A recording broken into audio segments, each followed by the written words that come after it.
Alors voilà, il se trouve que je rentre du travail. C'était quoi? C'était sous le coup des 18 heures. J'arrive à l'appart et ma femme, elle me fait «Oh Jojo!» Voilà, salut, à l'aise. Et elle me fait «Oh Jojo, t'as pas envie de nouveauté?» Je lui fais «Oh, nouveau hamburger au McDonald's, c'est quoi le Mac fondu, le Mac choucroute?» Elle me fait «Non Jojo, je te parle pas de choucroute, je te parle de sexe, de sexe.» Et alors là, bon, ça me stimule un peu. J'ai fait «Oh Martine, comment ça, du sexe là, des nouveautés?» Et là, elle me fait «Oh Jojo, je lisais un magazine en attendant chez le doc, et ça parlait de vorophilie.» Je fais «Ah, l'alpinisme là, ah ouais, ceux qui pratiquent la varapo là, la varapophilie là, tu veux te faire une montagne en petite culotte? Mais t'es dingue.»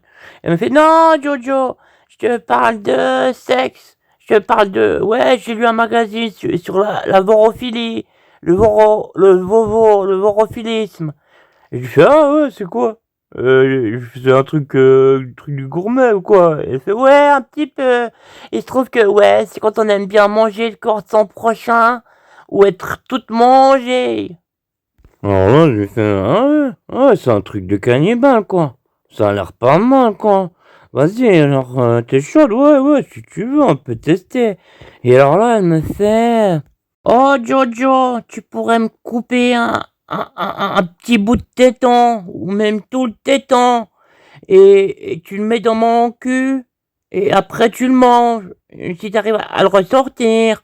Et par exemple, moi je pourrais ouais, je prends le couteau, et je coupe une petite tranche de boule comme ça, et je la mange. Bah c'est bon, pour toi c'est dégradant.»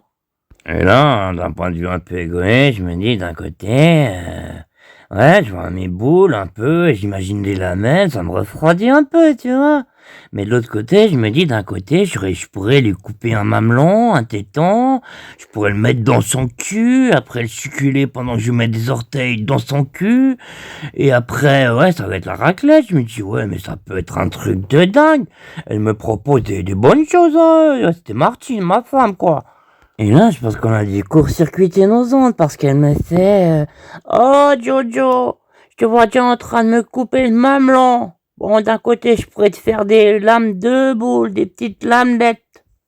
Et alors là, elle enchaîne, elle me fait «Oh Jojo, je suis allé regarder sur le wouhou.»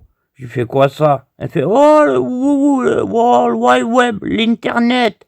Je suis allé voir pour le vorophilisme. Ouais, pour des conseils, des astuces, peut-être s'il y a un club, tout ça. Et tu devines pas quoi?» Je fais «Non, je sais pas quoi. T'as déjà été dévoré un peu là? Tu m'as pas attendu.» Et elle fait «Non, Jojo, j'ai trouvé un club d'amateurs de chair. Ils sont vorophilistes. Ils aiment bien manger un peu la chair de leur prochain. C'est super, tu veux pas, on y va?» Et alors là, voilà, elle appelle, hein, elle nous donne des pseudos, hein. Moi, elle m'a appelé Jojo la tulipe, elle s'est appelée Fifounette la belette, hein. Elle nous a donné des pseudos, elle me fait «Oh Jojo, comme ça on n'a pas de problème, on sera pas ouais, c'est plus sûr dans le domaine du vorophilisme.» Et alors bon, elle continue son téléphone et j'entends voilà comme quoi on a rendez-vous dans 2 heures. 2 heures, voilà, à l'amicale des mangeurs de chair. Et alors là, peu de temps après, on commence à se bouger, hein, pour aller à l'amicale des mangeurs de chair, hein. Déjà, je trouve chelou, tu vois, on a dû traverser un égout, voilà, des catacombes, c'est comme les cataphiles à Paris, là. Voilà, on a traversé ouais, c'était chelou, un parcours d'obstacles, hein. Oh, ouais, ouais, ouais, on a mis au moins une bonne heure, hein. Alors finalement, on arrive, voilà, on voit une petite sonnette, hein, et c'est écrit l'amicale des mangeurs de chair. Et alors là, ma femme, elle me fait «Oh Jojo, il faut dire un mot de code à l'entrée, sinon ils te laissent pas entrer. Il faut dire, tu dis alors, ce soir je mange pas parce que je mange tout nu, tout nu.» Je lui fais «Ah, comment ça, on va devoir se mettre tout nu, c'est un truc de striptease, c'est un truc de... je suis chelou quoi.» Elle me fait «Ah non, c'est tout cru, je mangerai pas ce soir Parce que ce soir, je mange tout cru, tout cru.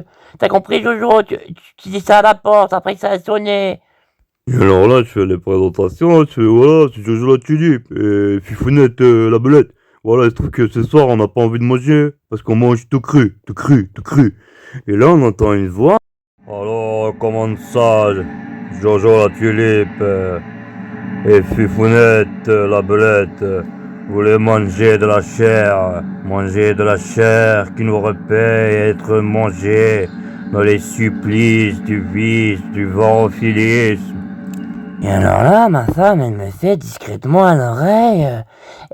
Jojo, ça a l'air cool, on dirait ils mettent l'ambiance, on dirait un truc de cannibale, on se croirait dans un film d'horreur.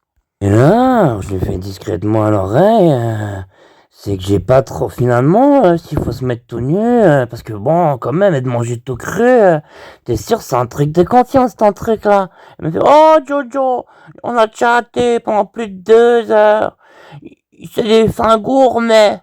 Et alors là, on entend une voix. Comment ça, vous voulez être mangé tout cru et vous osez pas entrer? Vous êtes quoi? Vous êtes tout nus? Vous êtes quoi? Des stripteaseurs, des chupendales?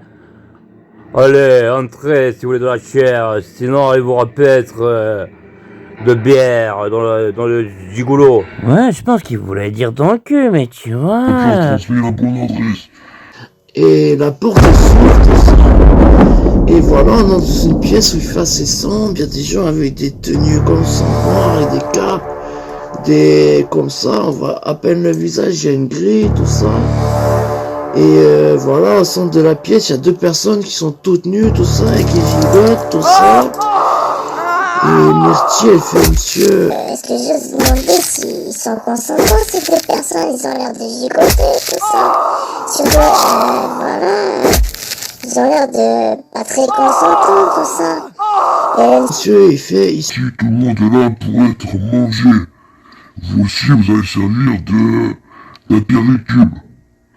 et là, Myrtille, elle fait. regardez, on se barre, on se barre. Et là, à ce moment, les portes, clac, clac, se referment, comme ça. Il y a un rire sardonique au fond de la salle qui fait.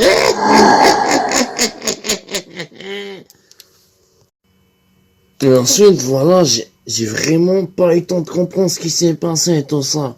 Ils m'ont mis un petit coton sur le visage, comme ça, je pense du chloroforme, tout ça. Et juste eu le temps de voir qu'ils prenaient ma femme sur les épaules, tout ça. Et pendant que des personnes la baïonnette, tout ça. Et après, je suis tombé au sol, tout ça, tout cotonneux. Je comprenais plus, je suis endormi, tout ça. Et tout d'un coup, je me réveille, tout ça. Et je suis sous la pièce d'avant, je vois les grilles, hein, et je vois un petit peu le cérémoniel. Et je suis attaché comme ça sur un lit, tout ça, pieds, mains, tout ça lié. Et j'entends qu'ils vont dévorer ma femme. Ils font alors la Prochaine, apparemment c'est mademoiselle Myrtille, elle est venue nous donner notre chair, notre chair quotidienne. Nous allons la dévorer. Pour commencer, nous allons prendre son nichon. Allez mes amis, vous allez bientôt pouvoir commencer après le rituel, tout ça. ça. Ils commencent à faire des incantations. Au nom de la chair dévorée qui nous permet de vivre et de vivre plus longtemps et de revivre ton l'empire infernal des morts. La chair nous ressource et nous excite, alors que nous dévorons la chair de notre prochain, notre bite et nos mouilles, crachouille des flammes de l'enfer. Moi j'entends ça et je me dis, oh putain, faut quand même sauver le nichon à ma Myrtille, je ferais n'importe quoi pour ma femme, putain. Et j'arrive, oh putain, une force, un peu comme Hulk, j'arrive à trouver de la force. Oh, et je me défais comme ça de mes liens, tout ça, et je me dis, il faut que j'échafaude un plan, tout ça. Et je cogite, je me dis, ils sont nombreux autour d'elle, tout ça, avec leur capuche, on voit pas bien le visage, tout ça.